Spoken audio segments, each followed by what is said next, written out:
आज हम बात करेंगे बिहार की राजनीति की। क्या राजनीतिक रूप से संवेदनशील इस राज्य में एक कोई भी कुशल नेतृत्व नहीं बचा है? चर्चा करेंगे इस पे इस वीडियो में। आपने देखा कि लास्ट इलेक्शन में नीतीश कुमार की सीटें बहुत घटी हैं और हो सकता है कि नीतीश कुमार आज नहीं तो कल राजनीति से संन्यास ले लें। ज़्यादा समय तक चलने वाले नहीं हैं। चिराग पासवान एक वर्ग के ही लीडर बन के रह गए हैं। भाजपा ने कोई भी प्रयास नहीं किया है अपनी लीडरशिप को खड़ा करने में। इतने समय में बहुत सारी लीडरशिप हो सकती थी। 2005 में भी थी, 2015 में जब ये हारे थे तब भी थी महागठबंधन से। जब नीतीश कुमार ने नरेंद्र मोदी के पीएम पद के उम्मीदवार बनने के बाद छोड़ दिया था और वो लालू के साथ चले गए थे और 2015 में जीत गए थे और भाजपा महज 54 सीट पे सिमट गई थी। तब भी इनके पास बहुत बड़ा मौका था अपनी लीडरशिप खड़े करने का। गिरिराज सिंह का, नित्यानंद राय का, और भी कई लोग हो सकते थे, किंतु इन्होंने कोई भी लीडरशिप खड़ी नहीं की है। इन्होंने सुशील मोदी को दे दिया और सुशील मोदी ने बिहार में भाजपा को जेडीयू का पिछलग्गू बना दिया। जेडीयू में भी नीतीश कुमार ने बहुत प्रयास किए आरसीपी सिंह को अपना उत्तराधिकारी बनाने के लिए, लेकिन बाद में अब उन्होंने पार्टी शुरू कर दी है। देखना यह है कि अब ये क्या इम्पैक्ट कर पाते हैं। आरसीपी सिंह बताया जा रहा है कि ये एक बड़े आईएएस थे पहले, उसके बाद ये राजनीति में आए हैं। वो हो सकता है ये भी भूमिहार वोट काट दें भाजपा और नीतीश के।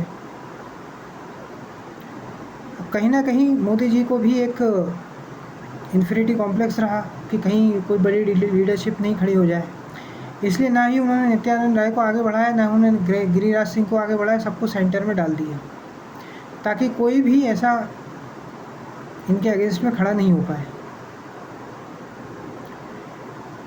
क्योंकि पहले जब इंदिरा गांधी थी तब भी इन्हें स्ट्रगल बिहार के ही लीडर से ही मिली थी, जयप्रकाश नारायण जैसे, और बड़े बड़े लीडर भी बिहार और यूपी से ही हुए हैं। इसलिए कोई भी रिस्क नहीं लेना चाहता है। इसलिए सारे के सारे, चाहे रविशंकर प्रसाद हो, चाहे शत्रुघ्न सिन्हा हो, ऐसे ही लीडर्स इन्होंने खड़े किए हैं भाजपा ने, जो मोदी जी की कृपा से या अटल बिहारी वाजपेयी की कृपा से ही चुनाव जीत सके। हालांकि शत्रुघ्न सिन्हा टीएमसी की कृपा से जीत भी गए हैं आसनसोल से, बट वो बिहार में अपने दम पे नहीं जीत सकते। तो जॉर्ज फर्नांडिस और कर्पूरी ठाकुर की इस धरती पे अब कोई भी लीडरशिप नहीं बची है। कुछ प्रयास पुष्पम प्रिया ने किया था, बड़े पढ़े लिखे लोगों को उतारा था, लेकिन वो भी प्रयास असफल हुआ। पिछले विधानसभा इलेक्शन तक ये माना जा रहा था कि तेजस्वी यादव एक बड़े युवा नेता की तरह उभरेंगे और अपना वोटर बेस को बढ़ाएंगे और वो जो माफिया राज था, जो गुंडा राज था आरजेडी का, उसको ख़त्म करके ये कुछ नया लेकर आएंगे। किंतु ये भी गलत चला गया। अब लोग नीतीश कुमार को ही क्यों बार बार वोट डालते हैं। 2005 से 2010 तक इन्होंने बहुत बढ़िया काम किया। इतना अच्छा काम किया कि देवबंद से मौलाना को आरजेडी ने बुलाया और जब उन्होंने अल्पसंख्यकों से बोला कि आप आरजेडी को वोट डालो, तो वहाँ पर बोला गया कि आप करगे की आवाज़ सुन रहे हो। ये करगा जो है आज इसलिए चल रहा है क्योंकि नीतीश कुमार को हमने वोट डाला है। हम लालू के राज्य में बहुत समय तक बोलते रहे कि बिजली दे दो, लेकिन हमें बिजली नहीं मिली। तो हम हिंदू मुस्लिम तभी कर पाएंगे जब हमारे पास पैसा होगा, जब हमारे पास कोई काम धंधा होगा। ये इम्पैक्ट नीतीश कुमार ने उस ज़माने में क्रिएट किया था, लेकिन पता नहीं उसके बाद क्या हुआ कि इन्होंने सब कुछ किया किराए पे पानी फेर दिया। 2012 में ये शराब नीति लेकर आए, जिसके कारण शराब की बिक्री और तेज़ी से बढ़ गई और शराब बहुत ही आसानी से सस्ती हो गई। आप कहेंगे ये तो किसी की निजी मर्ज़ी है कि उसको शराब पीनी है या नहीं पीनी है। तो 2015 में जब एक कार्ल्सबर्ग नाम की लिकर कंपनी इन्वेस्ट करना चाहती थी, तो उसी समय शराबबंदी कर दी गई बाद में पुलिस का काम यही रह गया बिहार में कि शराब पकड़ो और शराबियों को जेल में डालो। अपराधी अपराध करता रहे, चाहे कुछ भी करे, वो सिर्फ शराब पकड़ने के काम करते हैं। अब ये भी धीरे धीरे नीतीश कुमार का भी करियर ख़त्म होने पे आ गया है। चिराग पासवान एक वर्ग के ही वोटर हैं, सिर्फ पासवान ही इनको वोट डालते हैं। भाजपा ने अपना लीडरशिप खड़ा किया नहीं। कांग्रेस में पहले बहुत बड़े बड़े नेता हुआ करते थे, जगन्नाथ मिश्रा जैसे, लेकिन अब कांग्रेस का भी कोई लीडर नहीं है। ये कहें कि अब कांग्रेस एग्जिस्ट ही नहीं करती, बस वो आरजेडी की कृपा से ही आगे बढ़ती जा रही है। राहुल गांधी ने यात्राएं तो बहुत करी, लेकिन उसमें संगठन खड़े करने का कोई भी प्रयास नहीं किया है।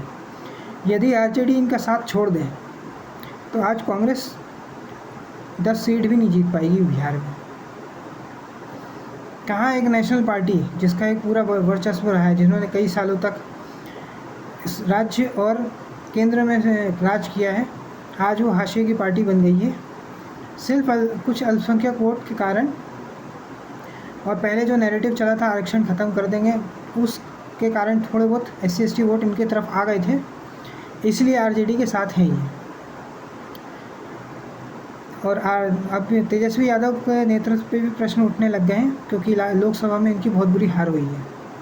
पहले माना जा रहा था कि हो सकता है कि ये जीत भी जाएं। अगर पिछले विधानसभा चुनाव में इन्होंने कांग्रेस को ज़्यादा सीटें नहीं दी होती तो शायद ये मुख्यमंत्री भी बन जाते। लेकिन अब इन पर भी प्रश्न चिन्ह लग चुका है, क्योंकि सिर्फ आरजेडी ने 4 सीटें जीती हैं पिछले लोकसभा चुनाव में, जो ये जून 2024 में हुआ था। उसके बाद एक नई पार्टी उभर के आई है, प्रशांत किशोर की। प्रशांत किशोर जो है वो जगह जगह घूम रहे हैं, लोगों से मिल रहे हैं, यात्राएं निकाल रहे हैं, पदयात्रा कर रहे हैं, और लग रहा है कि अब ये कुछ नया करेंगे। लेकिन सिर्फ यात्राएं निकालने से कोई जगन रेड्डी या शिवराज सिंह चौहान नहीं बन जाता है। इनका एक संगठन भी होना ज़रूरी है, एक नैरेटिव भी होना ज़रूरी है, अन्यथा आप जीत नहीं पाएंगे। अब ये एकदम केजरीवाल की तरह उभर के आए हैं, किंतु ये दिल्ली जैसा नहीं होता है बिहार में। दिल्ली तो एक नगर पालिका के बराबर की है, एक नैरेटिव एक वर्ग के चल गया तो आप जीत भी सकते हो, किंतु बिहार में ऐसा नहीं हुआ। कुछ लोग इनको बी टीम बता रहे हैं भाजपा की, कुछ लोग बता रहे हैं कि ये इंडिपेंडेंट केजरीवाल साबित होंगे, और अभी तो बंद मुट्ठी हैं। जब तक 2025 का विधानसभा चुनाव नहीं हो जाता तब तक आप नहीं कह सकते हो कि प्रशांत किशोर कितना इम्पैक्ट डालेंगे। पुष्पम प्रिया भी बंद मुट्ठी थी, लेकिन अब वो खुल चुकी हैं और उनकी जमानत कई जगह पे जब्त हो चुकी है। जितने कार्यकर्ता थे उतने भी इनको वोट नहीं मिले, क्योंकि अगर आपसे जीतने के चांसेस कम हैं तो आपके घर वाले भी आपको वोट नहीं डालेंगे। प्रशांत किशोर ज़ोर शोर से हर जगह पे जाकर बोल रहे हैं, हर जगह मीटिंग ले रहे हैं, हर जगह विकास का मुद्दा उठा रहे हैं कि ये नहीं हुआ है, वो नहीं हुआ है।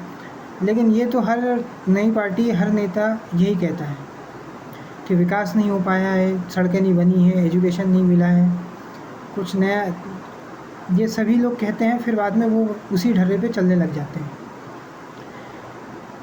दोनों राष्ट्रीय पार्टियां, कांग्रेस हो चाहे भाजपा हो, उन्होंने भी ज़्यादा बिहार पे फोकस नहीं किया है, क्योंकि सिर्फ 40 लोकसभा सीटों के अलावा बिहार उनको कुछ भी नहीं दे सकता है।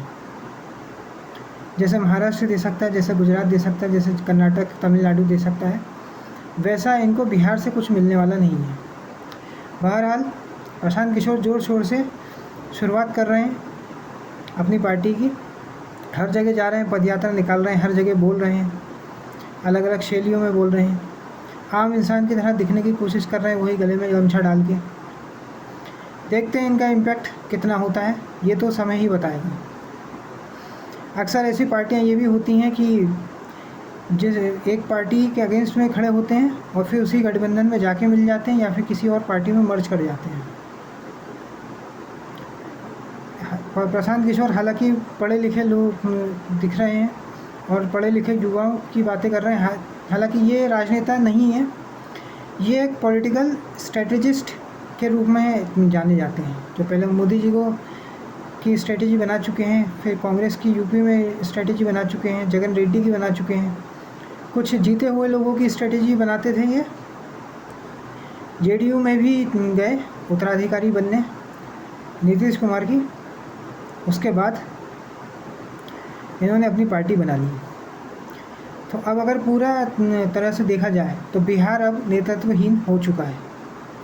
अब वो बात नहीं रही है और जनता के मुद्दे उठाने के लिए भी कोई नहीं है। बस एक जाति को दूसरे जाति से लड़ा लिया जाता है, अगड़े और पिछड़े की जाति की बातें की जाती हैं, कास्ट सेंसस की बातें की जाती हैं। ये कोई नहीं कहता कि अगर सबके लिए काम हो, विकास अगर हर जाति के लिए होगा तो सबका फ़ायदा होगा। अगर इंडस्ट्री लगेगी तो सबको नौकरी मिलेगी, एजुकेशन स्कूल कॉलेज खुलेंगे, एजुकेशन अच्छी होगी तो सबको एजुकेशन मिलेगी। ब्राह्मणों के बच्चों को भी गांव में शिक्षा चाहिए और SC/ST वालों को भी चाहिए, OBC वालों को भी चाहिए और अल्पसंख्यकों को भी चाहिए। पर अब यहाँ पे सिर्फ अपने अपने वर्ग को लोगों को खुश किया जाता है, ऑर्केस्ट्रा बुलाया जाता है, नाच नचाया जाता है चुनाव के समय, ताकि ज़्यादा से ज़्यादा भीड़ हो और ज़्यादा से ज़्यादा चुनाव में रैली में भीड़ आए और जीते। आज के इस वीडियो में इतना ही। अगर ये वीडियो आपको पसंद आए तो वीडियो को लाइक करें, शेयर करें और चैनल को सब्सक्राइब करें। धन्यवाद।